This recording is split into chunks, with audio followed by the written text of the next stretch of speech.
Jo, nu er vi simpelthen inde. Vi gør, Jeppe. Ja.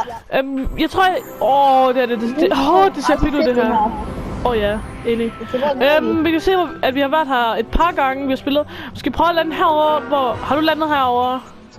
Ja. Har du landet hernede? Ja, jeg har ikke landet herovre. Der har jeg været.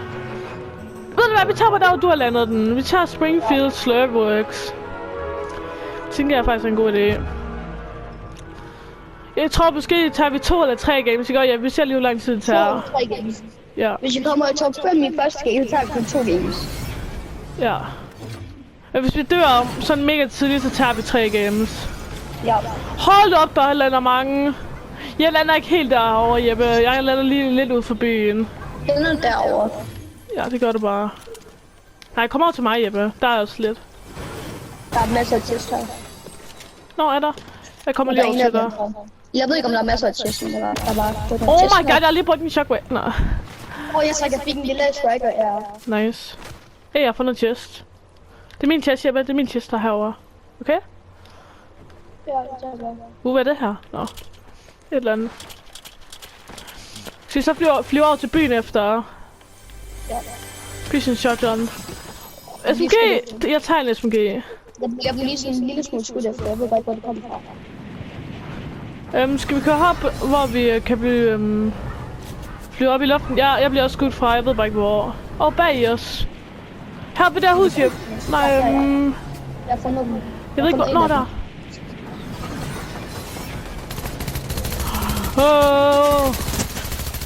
Godt, Jeppe. Healing. Jeg kan se en derovre. Ja. 69. 23. 6, nej. Ja, vi skal også heal lidt. Jeg har lidt healing. Jeg tager lige den her. Har du minis? Yep, jeg havde minis. Vi tager lige det her, så går vi over i den der by, hvor vi skulle have landet hen, men det gjorde vi ikke. Kom, vi skal op i det her vind. Oh shit. Skal vi prøve at lave et eller andet sjovt noget i det her game, for eksempel? Nej, man kan ikke lave Skybase. Nej, vi spiller bare et helt normalt game. Det var vores første filmede game i lang tid. Ja. På min nye kanal også. Skal vi lande ved den røde hus, der er lige herovre? Ja, det er det. Lige her. Der er en kæmpe slurp. Der er en kæmpe slurp. Jeg kan virkelig godt lide det her. Den nye sæson. Hvis jeg at I ikke spiller Fortnite mere, det er en god idé, hvis I spiller det, fordi den er virkelig fed, ikke, Jeppe? Er der måske noget her? Jeg kan se footsteps. De har gode movements, Jeppe. De er lige under os. Skal vi pickaxe igennem jorden? Kom.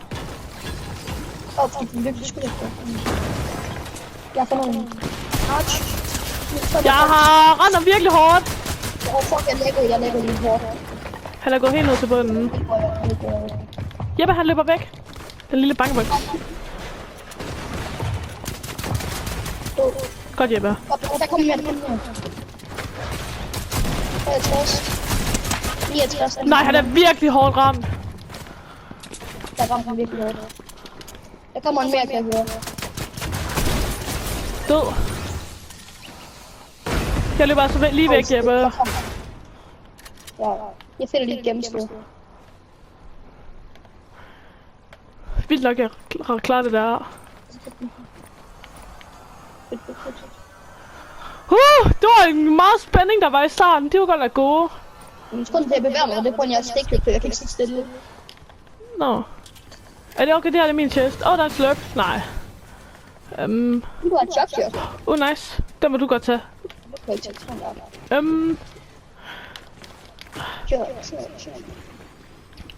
Jeg elsker den her sæson. Den er så fed. Jeg tager den her slurpy. En Mr. Death. Ej, hvis vi vinder, det vil være sindssygt. Yeah. Vores første filmede game. Der har været nogle her, det kan jeg se. Det er sikkert dem, som vi dræbte lige før. Vil du have resten af den her jetpack? No, der kommer, men nej, zonen kommer, stormen kommer snart. Ej, jeg giver dig bare lige væk. Jeg har alligevel lidt. Er der måske nogen herovre? Eller så kommer de sikkert løbende. Nej, det tror jeg ikke, der er. Jeg får bare en sådan... Ja. Lille chest, hvor der... I må også skrive ned i kommentarerne, om I gider være med til den næste video, ikke? Jeppe? Yep. Sådan vi måske kan spille trio. Jeg tænder lige det. Legendary, nice. Og jeg fik sådan en der. Nå, ja, den er fin, den er jeg god med, men du må godt tage den. Hvor er den her? Nå, den er oppe i træet. Vil du have den her lille pistol? Ja, jeg vil gerne have den. Jo, tak. Tak, Jeppe. Ligger lige derovre ved chesten. Så kan jeg også gå væk med min grå pistol.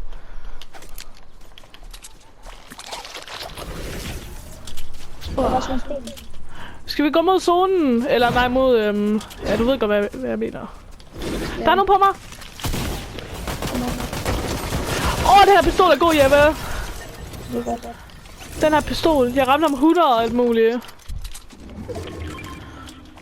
Tak, Jeppe. Ellers tak, men jeg har nok healing. Der kommer nogen.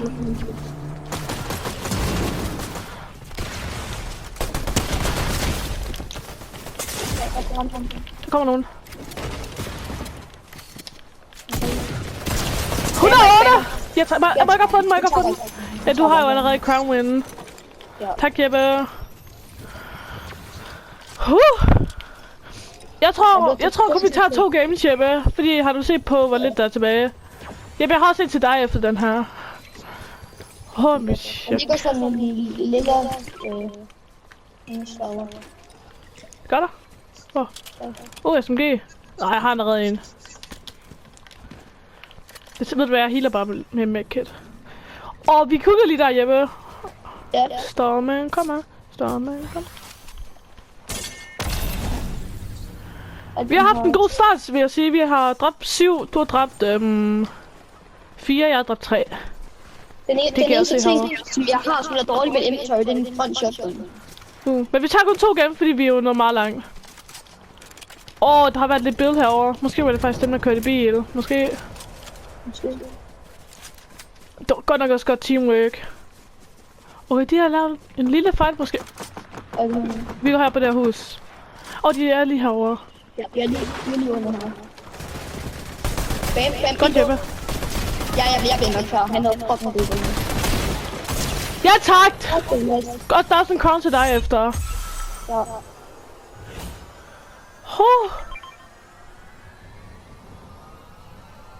Godt det der, Jeppe. Og det er lige bag dig. Må jeg godt tage den? Ja. Der er legendary der. Nå. Jeg nåede at spam en for hårdt, altså. Kan du gå op og tage den crown, Jeppe? Ja. Jeg så ikke engang, hvad han havde. Jeg drikker lige de her 2. Ja, en af dem havde ikke så det. Shit, du har ikke særlig meget liv. Sorry, jeg er bandet. Det der drop, det kom ned. Jeg har 3 medkit, så jeg har det fint. Må jeg godt få en medkit? Ja. Madding. Shockwaves. Der er den der til dig. Jeg har allerede sådan. Vi skal snart over i solen. Er der måske en bil, vi kan køre i? Det kunne være meget godt. Nope. Så går I bare helt hen i så holy moly. Ej, shockwave bare lige. Selvfølgelig er det shockwaves. Hvad fuck er det her? Jeg har altid shockwaves. Der er en mythic også. Nå, en mythic våben. Nej. Jeg ved godt, jeg har en mask på. By the way, stormen kommer. Jeg har en maske på, Jonas. Har du? Jeg ved godt, Jeg ved ikke, hvad den er. Diabetes. Der er nogen for dig, boss. Kom, Jeppe. Jeg kommer så hurtigt, jeg gør. Jeg giver lige nogle shockwaves. Jeg står engang derovre. Oh my god. Den er her, Jeppe, den er her. Fuck. Hvad er det? De så næsten mig, den der boss, Jeppe. Jeg har hjelm på. Vi skal dræbe bossen, okay? Jeg vil lige se. Ja, du har hjelm på. Hvorfor bare sådan der? Må jeg godt få den? Ja, du tager den. Jeg har allerede med fik en tøj. Du må gerne få min guld. Og ja, den der skal jeg have. Og den der faktisk her. Vi har haft en god start. Men jeg glemte begge to af Crown. Eller Crown. Vi har faktisk en god chance. På 20. Jeg skal ikke bare... Jeg har en shockwave. Det bliver ret dårligt her. Ja, mit er fint nok. Rap med 18. En vind. Jeg stjal lige kill. Nej, jeg fik det også. Jeg fik også et hoved. Nå, der er 2 duos tilbage ud over os. Jeg sidder i en solo. Ja, hold op, den her zone er god. Det kunne være fedt, hvis vi lige vandt den første game. Ja, det kunne det virkelig. Ja. Det var faktisk god healing. Jeg var faktisk... Ja, der døde i stormen. Eller nope. Men så ved hvad den her, den gør. Den gør, så den ikke kan få headshot damage. Gør den! Nej, den er god. Den hedder i hvert fald hovedprotektiv maske. Nice. Den hedder et eller andet navn, og så Tattoo Holiday. Holy shit, great. Vi har godt nok haft en meget aktiv game. Du har fået 6 kills, jeg har fået 5. Ja. Jeg er så vild med den der pistol. Jeg forstår ikke, hvorfor der ikke er 100 i et game her. Nej, det forstår jeg heller ikke. Men det er da fint nok. Ellers så kan det være, det er 57. Ej, det er... Du skyder efter mig, det var dumt. Nej, du skal ikke kill. Ej, det er lige meget. Det er 2 solos, der er. Der er 2 solos.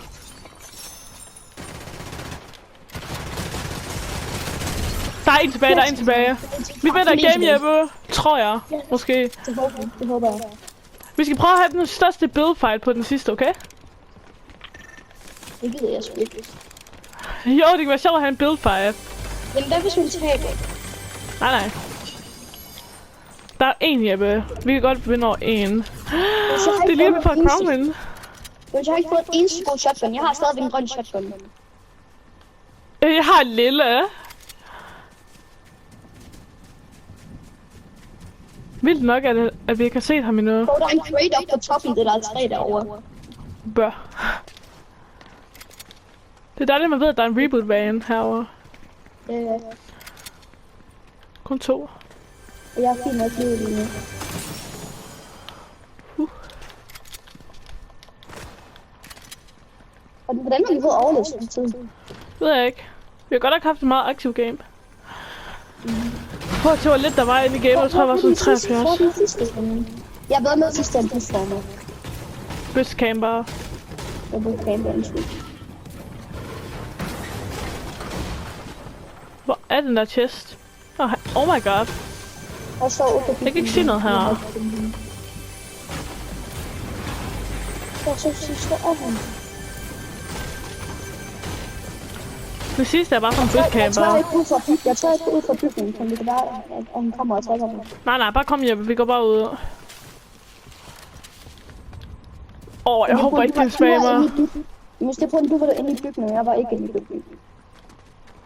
Nå. Men så ellers klar til at spamme, vi har jo begge to inde. Men hvad med det? Musen. Der er en eller anden musen, der har valgt mig til party, jeg ved ikke, hvem det er. Men det værste er lige, når jeg skal tisse. Og det kan du gøre næste game. Når vi starter med det her. Ja. Ej, her burde der være det her grønne noget. Det er jo næsten det eneste. Og hvis... Eller en godt skæmme sådan noget, eller andet sted. Der er en spammer. Ved du hvad? Nej, jeg har allerede en SMG. Der er en... Endelig er der en Briar shotgun. Ved du, jeg tager den i stedet for min exotic pistol. Jeg kan også godt lide den. Jamen, jeg beholder min exotic pistol. Ej, hvis vi ikke snart finder ham, det er vildt. Okay, han burde være nede i zonen. Han vil ikke se ham. Ja. Han var i hvert fald ikke herovre. Hvad fanden er det der for en grønne ting? Hvis du vælter den, og så dør du. Nej. Det er godt. I dag så døde jeg faktisk på grund af at hoppe ud af en bil, mens den var højt oppe i luften. Det var virkelig dumt. Der er en nøgle. Vi kan se næste zone. Hvad er det ham der derovre? Nej, det var bare sådan en papfigur. Nå ja, det så jeg godt. Men er den herovre? Hvad er det der? En bygning, tror jeg. Nej! Det er, hvad hedder det nu? Sådan en person har hyret en bot, Jeppe. Så personen er herovre. Okay, skov.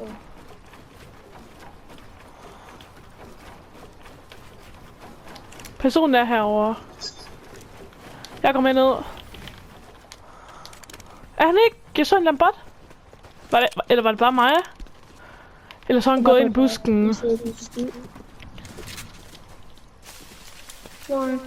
Hvor er han? Der er en butik, der skal nu kigge.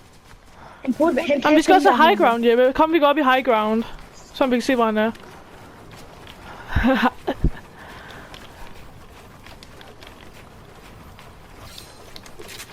Er det virkelig en grund til at gå så højt op? Ja. Lige med så ser jeg ham sikkert. Hvor var det henne? Er det... Hvor er det? Hvor er han? Han er derovre. Han er en lille spammer. Ja, vi har vundet. Ja, tak. Okay, ses i næste game, guys. Ja, alle sammen, nu er vi i det næste game. Vores sidste game, det er vi sikre på, ikke, Jeppe? Vi håber på et igen. Fordi det var virkelig fortjent win. Ja, vi lander herovre. Var det ikke her, vi var i sidste game? Eller var det? Nej, jo. Jeg kan ikke huske det. Nej, det var her, vi var sidste gang. Jeg har sådan en pil op i det der blå hus. Skal vi lande der? Jeg lander op i det blå hus. Ja, perfekt. Øj, den der battleboss, den er også fed. Ja. Slår bare slurp. Og ham der kører bussen, han hedder Otto. Gør han? Når man danker bossdriveren, så hedder han Bubty Burger Dank Otto. Og så også, der mange af den der funktion, så trækker vi den der. Jeg finder den til. Herovre. Ja. Der er også en test til mig. Ja. Aftale. Men hold op, der er egentlig mange, der er landet der. Det er lidt for mange. Ja. Jeg har fået en fed godt indtil videre.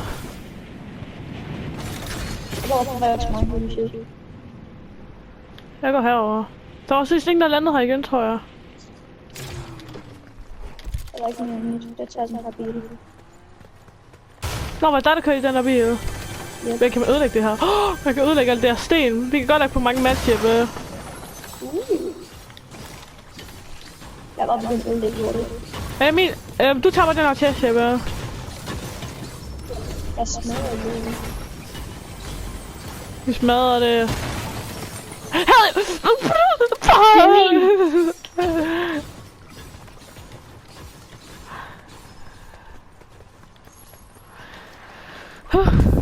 Tag den herovre. Jamen, jeg har allerede 400 sten. Jeg har kun 200. Hvad er det for noget? Jeg har 500. Damn. Ja, den har jeg max. Damn. Shockwaves, nice. Skal vi snart gå i fight igen? Hvis jeg kan lidt for højt op, jeg ved ikke. Jeg vil lige herovre. Vi går hen, hvor der er skud, okay? Jeg har fundet en skud. Ja. Jeg ved, hvor de er. Jeg kan se dem. Okay, de ser ikke særlig gode ud. Overhovedet ikke. Dem dræber du der bare. En død. Nå. Det er min. Der er en boss, Jonas, der er en boss. Må jeg godt få den, du fik den der medalje sidste gang? Nå, det er den der, er det ikke det? Nej. Jeg ved det ikke. Det er den der giver den der mærkelige pistol. Må jeg godt få den? Ja. Du blev lidt fuldt cooked. Jeg kan godt dræbe den heroppe fra. Hvor flyver den i en ballon? What? Hvad giver den? Må jeg godt få den? Jeg fik den sidste gang. Gjorde du? Jeg havde en sidste gang. Nå, er den god? Skal gå over til havet, hvor vi hører skud. Jeg tror, den skader 50 hver gang. Oh. Den har intet shotgun damage. Eller, Kan man ikke se, hvad den skader? jeg må godt se. Kan du ikke huske, hvordan man kan se det? Den skader 59. Okay, så det var ikke så godt. Jeg uploader lige alle mine skud. Shotgun damage. Eller shotgun damage.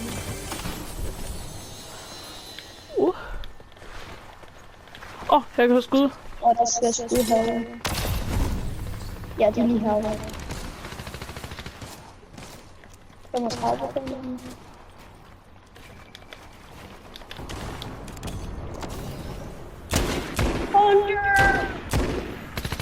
Du skal mit kende igen, Jeppe!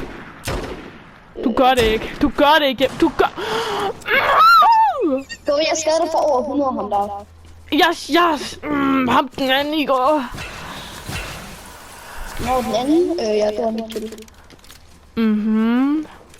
Jeg er en, der banker på mit vindue. Jeg er en, der banker på mit vindue. Jeg kommer lige om lidt. Hvad? Vindue! Du bliver kidnappet.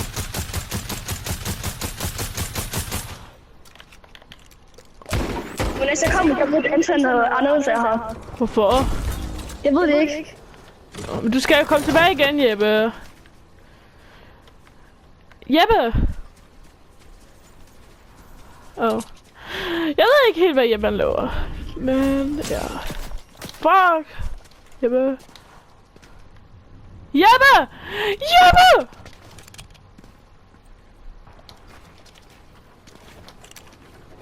Jonas, Jeppe, der er nogen, der kommer. Jeg kommer. Hvad vil I, Jeppe? Jonas, jeg ved ikke, hvad de vil, men de er inde i mit hus nu. Ej, de skal ikke være med til at sige noget i videoen, Jeppe. Ej, Jeppe, det der, det er så lidt din egen skyld. Ja. I skal bare holde mund. Nej! Jeg dør! Nej! Okay, tak for I så meget. Husk like, præcis.